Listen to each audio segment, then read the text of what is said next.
Good morning and welcome to the First Rate FX Daily Podcast on Monday the 26th of July. Now the past week the definite trend has been sterling strength. We started with the release of the minutes from the recent Bank of England interest rate announcement.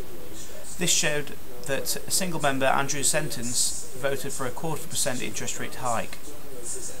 This showed investors that there's a possibility of interest rate increases before the end of this year, and the pound started to gain.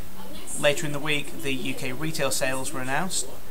These came out better than expected, which shows that the UK economy is faring well from a recession. And then finally, towards the end of the week, we saw the UK GDP data announcement. This showed a 1.1% increase for the quarter two of 2010. This was much better than the 0.6% increase that was expected.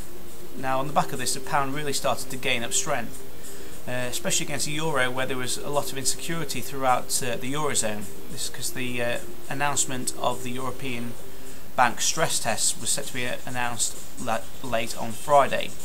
Now, this insecurity made investors sell off the euro and buy into other currencies, including the pound, and the pound really did increase up, especially towards the latter part of Friday's trading session.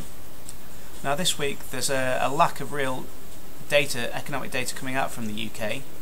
On Wednesday, Governor Mervyn King will talk, and he may give insights of the next sort of announcements from the Bank of England, the next policy measures they may introduce, and investors will be keen to hear with what he says.